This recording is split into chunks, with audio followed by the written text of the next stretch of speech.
नमस्कार. मी भाऊ तोरसेकर. तुम्ही बघत आहात प्रतिपक्ष. मित्रांनो, निवडणुकीच्या काळामध्ये बरेच सगळे नेते इतके हळवे झालेले असतात की ते काय बोलतात हे त्यांच्याही अनेकदा लक्षात येत नाही. आणि अर्थात ऐकणाऱ्यांच्याही सगळंच काही लक्षात येतं असं बिलकुल नाही. त्यामुळे आपल्यालाच जगासमोर खुळा वेडा दाखवण्याचा जो प्रयत्न अशा नेत्यांकडून होतो तो सामान्य वाचकाच्या आणि श्रोत्याच्या नजरेस आणून देणं मला अगत्याचं वाटतं. संजय राऊत वगैरे किंवा उद्धव ठाकरे यांच्याबद्दल आता बोलण्याचा काही उपयोग नाही, कारण त्याच्यावर काही परिणाम होत नाही. पालथ्या घड्यावर पाणी अशी म्हण आहे आपल्या मराठीमध्ये. ही मंडळी जी आहेत, सुप्रिया सुळे, संजय राऊत, जयंत पाटील, उद्धव ठाकरे, हे सगळे पालथे घडे आहेत. त्याच्यात कितीही पाणी ओतलं तरी एक थेंब पाणी सुद्धा त्या पालथ्या घड्यामध्ये जाऊ शकत नाही. म्हणून त्यांच्यावर फारसं बोलणं आवश्यक नाही. पण जी माणसं सर्वसाधारणपणे बुद्धिमान मानली जातात, ज्यांच्याकडे काही प्रतिभा आहे, शरद पवार असतील, प्रकाश आंबेडकर असतील, अशा लोकांकडून जर काही चूक झाली तर ती नजरेस आणून देणं आणि त्यांना आपली चूक सुधारायला आवाहन करणं हे पत्रकारितेचं काम आहे. आणि म्हणून मला ते करावं लागतं. अर्थात बाकीचा मीडिया ते करणार नाही आणि म्हणून तर मला मुद्दाम करावं लागतं. आणि म्हणून अशी जी वक्तव्य खोड्यासारखी येतात त्याकडे लोकांचं लक्ष वेधणं आणि पर्यायाने संबंधित नेत्याचंही लक्ष वेधणं, त्याच्या पक्षाचं लक्ष वेधणं आणि त्यांना दुरुस्तीला प्रवृत्त करणं हे मी माझं कर्तव्य मानतो. आणि म्हणूनच आज मी प्रकाश आंबेडकर यांच्याबद्दल बोलणार आहे. महाराष्ट्राच्या राजकारणात प्रकाश आंबेडकर हे बाबासाहेब आंबेडकरांचे नातू म्हणून प्रसिद्ध आहेत. पण त्यापेक्षाही आणखीन एक गोष्ट आहे की ते आपल्या स्वयंभू बुद्धिमत्तेचे मालक आहेत आणि त्यामुळे अनेकदा किंवा बहुतांश विचारपूर्वक बोलतात. ही सुद्धा सत्य गोष्ट आहे आणि म्हणूनच त्यांच्याविषयी माझ्या मनात आदर आहे, अनेकांच्या मनात आदर आहे. पण जर असे प्रकाश आंबेडकर बेताल आणि बेछूट बोलायला लागले तर तो आदर कमी होतो आणि म्हणून त्यांना गदगदा हलवून त्यांची चूक दाखवून देणं आवश्यक बनून जातं. एकूण महाराष्ट्राच्या राजकारणात अजूनही कुठलाही फार मोठा प्रभाव प्रकाश आंबेडकर दाखवू शकलेले नाही. हा, एक दोनदा त्यांनी जे काही प्रयोग केले त्यामुळे काँग्रेस पक्ष किंवा कुठल्या ना कुठल्या पक्षाला त्रास झाला असेल, त्या पक्षांचं नुकसान झालं असेल. क्वचित एखाद्या प्रसंगी प्रकाश आंबेडकरांच्या मदतीने कोणाचा तरी फायदा झाला असेल. मला वाटतं 1998 साली ज्या वेळेला शरद पवारांनी, शिवसेना भाजप युती जोरात होती, महाराष्ट्रात मनोहर जोशी मुख्यमंत्री होते, त्या काळामध्ये ज्या लोकसभा निवडणुका झाल्या त्यामध्ये शरद पवारांनी सगळ्या रिपब्लिकन गटांना, आंबेडकरी चळवळीच्या सगळ्या गटांना एकत्र करून जो प्रयोग केला होता त्यात प्रकाश आंबेडकर पण सहभागी झाले होते.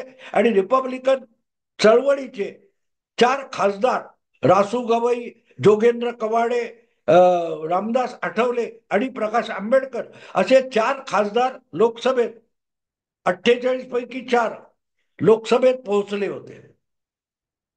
त्यामुळे प्रकाश आंबेडकरांच्या सहकार्याचा लाभ होत नाही किंवा त्यांचा कुठेच प्रभाव नाही असा दावा करण्यात अर्थ नाही. अकोल्यातून एकदा मला वाटतं प्रकाश आंबेडकर स्वतःच्या हिमतीवर सुद्धा निवडून आलेले आहेत आणि म्हणूनच त्यांची दखल न घेणं हे चुकीचं आहे. पण आपली दखल घेतली जावी यासाठी जे प्रयत्न करायला पाहिजेत त्यात मला असं वाटतं अनेकदा प्रकाश आंबेडकर तोकडे पडतात आणि जितकी ताकद आहे त्यापेक्षा अधिक मोठा जुगार खेळण्यातून प्रकाश आंबेडकर स्वतःचं नुकसान करून घेतात. ही सुद्धा तितकीच वस्तुस्थिती आहे. 2019च्या निवडणुकीमध्ये प्रकाश आंबेडकरांनी देशाच्या राजकारणात अक्षरशः नगण्य असलेल्या हैदराबादच्या असावुद्दीन ओवैसी यांच्या MIM पक्षाबरोबर हातमिळवणी केली होती. 48 पैकी 7-8 काहीतरी मोजक्या जागा ओवैसीना देऊन बाकी सगळ्या प्रकाश आंबेडकरांनी लढवल्या होत्या आणि त्याचा फार मोठा परिणाम 2019च्या निवडणुकीवर झाला होता. पुरोगामी काँग्रेस वगैरे अशा पक्षांचं जबरदस्त नुकसान प्रकाश आंबेडकर आणि ओवैसी यांच्या युतीने आघाडीने केलं होतं. आणि त्याचा फायदा अर्थातच शिवसेना भाजप युती, देवेंद्र फडणवीस आणि उद्धव ठाकरे यांच्या युती आघाडीला झाला होता. पण त्याचबरोबर तो फायदा हा ओवैसींना सुद्धा झाला. ओवैसी यांच्या पक्षाचे इम्तियाज जलील हे संभाजीनगर म्हणजे पूर्वाश्रमीचं औरंगाबाद या मतदारसंघातून लोकसभेत निवडून गेले होते आणि त्याला फार मोठं महत्व आहे. फक्त महाराष्ट्राच्या राजकारणात महत्व आहे असं नाही. इम्तियाज जलील यांचा प्रकाश आंबेडकरांच्या पाठिंब्यामुळे झालेला विजय हा महाराष्ट्रातच नव्हे, तो ओवैसींच्या पक्षाच्या राजकारणात सुद्धा एक फार मोठा टप्पा होता. कारण दीर्घकाळ अगदी असावुद्दीन ओवैसी यांचे वडील हे लोकसभेवर निवडून जायचे हैदराबाद मधून. तेव्हापासून आजपर्यंत असावुद्दीन ओवैसी आणि त्यांचा जो MIM पक्ष आहे त्याला हैदराबादची एक जागा लोकसभेची वगळता दुसरा कुठलाही खासदार आंध्र प्रदेश, तेलंगणा किंवा अखिल भारतातून निवडून आणणं शक्य झालेलं नाही. अशा ओवैसींच्या पक्षाला महाराष्ट्रातून, मराठवाड्यातून एक खासदार लोकसभेवर निवडून पाठवता आला, ज्याचं नाव इम्तियाज जलील होतं. त्याचं श्रेय ओवैसी यांच्यापेक्षा आणि खुद्द इम्तियाज जलील यांच्यापेक्षा प्रकाश आंबेडकरांना होतं. कारण संभाजीनगर या जिल्ह्यामध्ये जिथे अशी एक गठ्ठा मुस्लिम मतं आहेत आणि दलितांची सुद्धा मोठी संख्या आहे, अशा मतदारसंघात प्रकाश आंबेडकरांच्या दलित मतांचा पाठिंबा घेऊन आणि मुस्लिम व्होट बँकेवर उभे असलेले इम्तियाज जलील लोकसभेत पोहोचले. तो इतिहास आहे. कारण MIMला हैदराबादच्या बाहेर आणि इतिहासात दुसरा खासदार निवडून आणता आला आणि त्यामुळे प्रकाश आंबेडकर यांची ताकद नाही वगैरे वगैरे असले आरोप खोलसट मी करणार नाही. प्रकाश आंबेडकरांची ताकद नक्की आहे. कोणाला जिंकून आणण्याची किंवा कोणाला पाडण्याची ताकद त्यांच्याकडे आहे यात शंका नाही. आणि म्हणूनच गेल्या म्हणजे 2024च्या 4 महिने 5 महिन्यापूर्वी झालेल्या लोकसभा निवडणुकीत प्रकाश आंबेडकर कुठच्या बाजूला असणार, कुठच्या आघाडीत असणार, महाविकास आघाडीत त्यांना घेतलं जाणार किंवा नाही यावरून सतत चर्चा होत राहिल्या. चर्चा लांबत राहिल्या. झोपाळ्यावर बसावं आणि झोपाळा 1 मिनिट इकडे 1 मिनिट तिकडे जातो, तसं प्रकाश आंबेडकर कधी आघाडीत कधी आघाडीतून बाहेर असं चालू होतं. कधी ते इंडिया आघाडीत होते, कधी नव्हते. आणि अखेरीस प्रकाश आंबेडकर यांना महाविकास आघाडीत समावेश करून घेतलं नाही आणि त्यांना स्वबळावर लढावं लागलं. त्याचा कुठलाही तोटा महाविकास आघाडीला झाला नाही आणि महाविकास आघाडी शरद पवार, काँग्रेस प्रकाश आंबेडकरांना खेळवत राहिले. अगदी उद्धव ठाकरे यांनी सुद्धा प्रकाश आंबेडकरांना खेळवलं. सगळ्यात पहिली आघाडी उद्धव ठाकरेंबरोबर केली होती आणि शेवटच्या लोकसभेच्या निवडणुकीच्या शेवटच्या टप्प्यात त्याच उद्धव ठाकरेंना दगाबाज वगैरे म्हणण्यापर्यंतची पाळी प्रकाश आंबेडकरांवर आली. तेव्हा वाईट वाटतं की हा बुद्धिमान माणूस जेव्हा अकारण मुत्सद्दी, चतुर, धूर्त आणि चाणक्य व्हायला जातो तेव्हा आपलंच नुकसान करून घेतो. असे प्रकाश आंबेडकर जेव्हा बेताल बोलतात तेव्हा म्हणून आवडत नाही आणि त्याचा समाचार घ्यावा लागतो. आज मी परत एकदा प्रकाश आंबेडकरांवर बोलताना हा सगळा इतिहास एवढ्यासाठी सांगितला की काल परवा त्यांचं एक विधान ऐकलं आणि मला खरंच विनोद वाटला की प्रकाश आंबेडकर यांचा संजय राऊत झालाय का अशी मला शंका आली, कारण एवढं निरर्थक वक्तव्य प्रकाश आंबेडकरांनी काल परवा केलेलं आहे ते खरोखरच धक्कादायक आहे, खरोखर. पण प्रकाश आंबेडकर बोलले ते गंभीरपणे घेऊन त्यात त्यांची चूक दाखवण्यापेक्षा त्यांनी वापरलेला एक काय गैरलागू असंसदीय शब्द आहे त्याचीच चर्चा जास्त झाली, त्याच्यावर टीका टिप्पण्या बऱ्याच झाल्या की राहुल गांधी लोकांना चू बनवतोय वगैरे. मग चू हा शब्द आक्षेपार्ह आहे, असंसदीय आहे, प्रकाश आंबेडकर असं बोलले वगैरे वगैरे वगैरे. पण शब्दाला महत्व नसतं, शब्द निर्जीव असतात. त्या शब्दातून जो आशय पाठवला जातो, अर्थ पाठवला जातो, त्या अर्थाला महत्व असतं. आणि तो प्रकाश आंबेडकरांनी ज्या कारणास्तव आणि ज्या अर्थाने तो शब्द वापरला त्याची चर्चा कुठेही झाली नाही. मला त्याची गंमत वाटते. प्रकाश आंबेडकरांचा शब्द चू हा शब्द आक्षेपार्ह, असंसदीय, अपशब्द हे सुद्धा मान्य आहे. पण मुद्दा असा आहे की प्रकाश आंबेडकर तो शब्द वापरतात तेव्हा तो त्यांनी समजून तरी घेतलेला आहे का? तो अपशब्द असेल, रागाच्या भरात उच्चारलेला असेल, ज्याला उल्लू बनवणं असं पण म्हणता येईल. प्रकाश आंबेडकर असंही म्हणू शकले असे की राहुल गांधी सगळ्यांना उल्लू बनवत आहेत, मूर्ख बनवत आहेत. त्याऐवजी त्यांनी रागाच्या भरात चू हा शब्द वापरला. पण उल्लू बनवतात हे प्रकाश आंबेडकरांना कधी आणि कसं कळलं? कधी आणि कसं कळलं? जर राहुल गांधी उल्लू बनवत आहेत ते आज बनवत नाहीत. लोकसभेच्या निकालांना आता जवळजवळ मला वाटते 5 महिन्यांचा काळ उलटून गेलाय. 4 जूनला लोकसभेचे निकाल लागले. त्याच्या आधी जवळजवळ 4-5 महिने राहुल गांधी जे बोलत होते तेच आज बोलत आहेत. आणि 4 जून पासून जुलै, ऑगस्ट, सप्टेंबर, ऑक्टोबर 4 महिने होऊन गेले, 4.5 महिने झाले. म्हणजे राहुल गांधी जे काही बनवतात, उल्लू बनवतात, मूर्ख बनवतात, यालाही आता जवळजवळ 8-9 महिने होऊन गेलेत. मग राहुल गांधी उल्लू बनवतात, चू बनवतात, हे प्रकाश आंबेडकरांना कळायला 8 महिने लागले.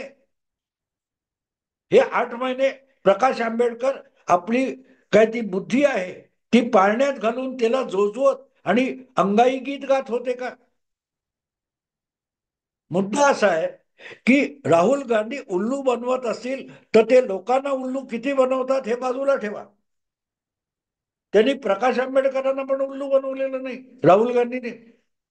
सांगा मला आठवतं त्याप्रमाणे मार्च महिन्यामध्ये, बहुतेक मार्च महिना होता तो, मार्च महिन्यामध्ये राहुल गांधींची दुसरी पदयात्रा मणिपूर ते मुंबई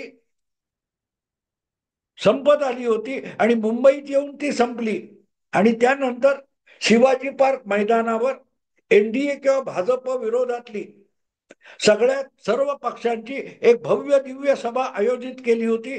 त्या सभेमध्ये एकाच मंचावर राहुल गांधी आणि प्रकाश आंबेडकर बसलेले होते. राहुल गांधी आज जे काय बोलतात ते तेव्हाही बोलत होते, शिवाजी पार्कच्या मंचावर सुद्धा बोलले होते. मग तेव्हा त्या मंचावर उपस्थित असलेले आणि पुढच्या लोकसभा प्रचार काळामध्ये स्वतः सुद्धा राजकारणाच्या आणि निवडणुकीच्या आखाड्यात उतरलेले प्रकाश आंबेडकर हे जागे नव्हते का? राहुल गांधी हे काय करतायत हे त्यांना कळत नव्हतं का? आज जर तुम्हाला वाटतं की राहुल गांधी आज जे काय बोलतायत त्यातून ते लोकांना चू बनवतात किंवा मूर्ख बनवतात, तर मग गेले 8 महिने खुद्द प्रकाश आंबेडकर सुद्धा राहुल गांधींकडून मूर्ख बनवले गेले नाहीत का? राहुल गांधींनी प्रकाश आंबेडकरांना मूर्ख बनवावं, उल्लू बनवावं, इतके प्रकाश आंबेडकर निर्बुद्ध तर नक्कीच नाहीत. मग तुम्ही मूर्ख का बनलात? तुम्हाला मूर्ख किती सहजगत्या बनवलं गेलं याचं विश्लेषण प्रकाश आंबेडकरांनी केलं पाहिजे. आणि लोकांना सांगितलं पाहिजे, अरे माझ्यासारखा बुद्धिमत्तेचा, प्रगल्भ बुद्धिमत्तेचा माणूस सुद्धा राहुल गांधींच्या बहकाव्यामध्ये आला भूल भुलैयामध्ये आला आणि मी सुद्धा मूर्ख बनलो, कृपा करून तुम्ही यापुढे मूर्ख बनू नका, असं जर प्रकाश आंबेडकर बोलले असते तर मी सलाम ठोकला असता त्यांना, की अनुभवातून माणूस काहीतरी शिकलाय. पण प्रकाश आंबेडकर आपण उल्लू बनलो असं कुठेही म्हणत नाही. ते म्हणतात की राहुल गांधी लोकांना चूप बनवतात, मूर्ख बनवतात. सामान्य माणसं इतकी सहजासहजी मूर्ख बनत नाहीत. सामान्य माणसं व्यवहारी असतात, बुद्धिमान नसतात. प्रगल्भ बुद्धिमत्तेचे सामान्य नागरिक नसतात, पण त्यांना व्यवहार कळत असतो. आणि त्यामुळेच आपल्याला कोण उल्लू बनवत असेल तर पुढची पहिली संधी मिळाली की सामान्य माणूस, सामान्य मतदार, नागरिक त्या माणसाला धडा शिकवल्याशिवाय राहत नाही. आणि म्हणून आगामी विधानसभेच्या ज्या निवडणुका आलेल्या आहेत या निवडणुकांमध्ये महाराष्ट्राचा मतदार राहुल गांधी सारख्या उल्लू बनवणाऱ्या माणसाला सीधा केल्याशिवाय राहणार नाही. उल्लू बनवणं वेगळं आणि उल्लू सीधा करणं वेगळं. जेव्हा हिंदीमध्ये ती म्हणे अपना उल्लू सीधा करना, तो मराठी मतदार, महाराष्ट्राचा मतदार, झारखंडचा मतदार लोकसभेमध्ये आपण उल्ली बनवलं गेलो हे समजून चुकलेलं आहे. त्याला प्रकाश आंबेडकरांनी समजावण्याची, शिकवण्याची गरज नाही. हरियाणामध्ये त्याच मतदाराने राहुल गांधींचा उल्लू सीधा करून दाखवलेला आहे. मग प्रश्न असा पडतो की प्रकाश आंबेडकर आता इतक्या उशिरा असलं पांडित्य सांगायला का पुढे आले? कारण त्यांनी जो पहिला लोकसभा निवडणुकीपूर्वी 2 आठवडे, सॉरी 2 महिने जो काय संवादाचा, प्रस्तावाचा खेळ केला, त्यातून त्यांच्या हाती काय लागलं नाही, त्यांना उल्लू बनवलं गेलं. आणि त्यांच्याच आंबेडकरी मतांच्या बळावर भाजप आणि एनडीएला हरवून इंडी आघाडी जिंकली. तेव्हा प्रकाश आंबेडकर उल्लू बनवले गेले. त्याचा राग ते आता काढतायत.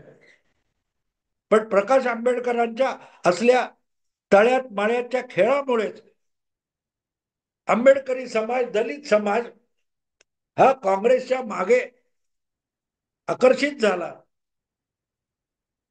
आणि निकाल लागल्यानंतर प्रकाश आंबेडकरांच्या लक्षात आलं की राहुल गांधींनी आपल्याला उल्लू बनवलेला आहे, आपल्याला चू बनवलेलं आहे. आज तुम्ही सांगता त्याची गरज नाहीये, कारण मतदार, नागरिक शहाणा आहे, त्याला अंदाज आलेला आहे लोकसभा निवडणुकीत काय झालं. आणि म्हणून हरियाणाच्या मतदाराने आपली चूक सुधारून दाखवलेली आहे, आपली चूक सुधारून दाखवली आहे. आणि म्हणूनच प्रकाश आंबेडकर आपण उल्लू बनलो हे सांगण्यापेक्षा आणि ते कबूल करण्यापेक्षा राहुल गांधी उल्लू बनवतात असं म्हणतात. पण राहुल गांधी मतदारांना फार काळ उल्लू बनवू शकत नाहीत. हा हरियाणाच्या मतदाराने दिलेला धडा आहे. प्रकाश आंबेडकर यांनी महाराष्ट्राच्या निवडणुका बघताना, करताना, लढवताना हरियाणात जो धडा मिळालेला आहे तो समजायला पाहिजे. मतदाराला फार काळ उल्लू बनवता येत नाही, हा धडा हरियाणामध्ये समोर आला. आणि अवघ्या 4 महिन्यात हरियाणाच्या मतदाराने राहुल गांधींना सत्याचं दर्शन घडवलं. पण तेच दर्शन प्रकाश आंबेडकर पण घेऊ शकतात. पण प्रकाश आंबेडकर ते करण्यापेक्षा पांडित्य सांगत बसलेत. आणि आपण उल्लू बनलो हे कबूल करण्यापेक्षा राहुल गांधी लोकांना उल्लू बनवतो म्हणून सांगतायत. नका, नका सांग. त्यापेक्षा यापुढे मी उल्लू बनणार नाही अशी शपथ घ्या. सामान्य माणसाला त्या दृष्टीने मदत करा.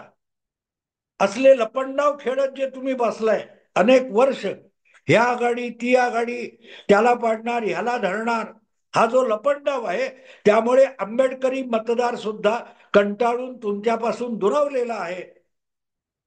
आणि त्यामुळे राहुल गांधी किंवा शरद पवार असतील, महाविकास आघाडी असतील, यांना लोकांना उल्लू बनवणं, चू बनवणं सोपं झालेलं आहे. तेव्हा तुम्ही हा लपंडाव थांबवला तरीही लोकांना, जनतेला आणि प्रामुख्याने आंबेडकरी जनतेला चू बनवणं हे इतर कोणाला शक्य होणार नाही. कृपा करून हे असली वक्तव्य करण्यापेक्षा जे कोणी उल्लू बनवतात त्यांना आपला हातभार लागणार नाही याची प्रकाश आंबेडकरांनी काळजी घेतली तरी खूप होईल. आपण चू बनायचं, उल्लू बनायचं आणि नंतर सांगायचं तो उल्लू बनवतो, तर दोष त्याचा नव्हतो, त्याचा 70 वर्षापासूनचा धंदा आहे. काँग्रेस, महाविकास आघाडी आणि या सगळ्या पक्षांचा हा 70 वर्षापासूनचा धंदा आहे लोकांना उल्लू बनवणं. त्यामुळेच लोकांनी पर्यायी पक्ष निर्माण केला, बिगर काँग्रेस पक्ष सत्तेवर आणले. आता तर एकपक्षीय बिगर काँग्रेस पक्ष सत्तेत आणला, कारण लोकांना माहितीये काँग्रेस उल्लू बनवते. प्रकाश आंबेडकर, कृपा करून तुम्ही उल्लू बनवू नका. बाकीची जनता आपलं कार्य सिद्धीस न्यायला समर्थ आहे. मित्रांनो, आता इथेच थांबतो. आवडलं लाईक करा, शेअर करा आणि प्रतिपक्षाला सबस्क्राईब करा. नमस्कार.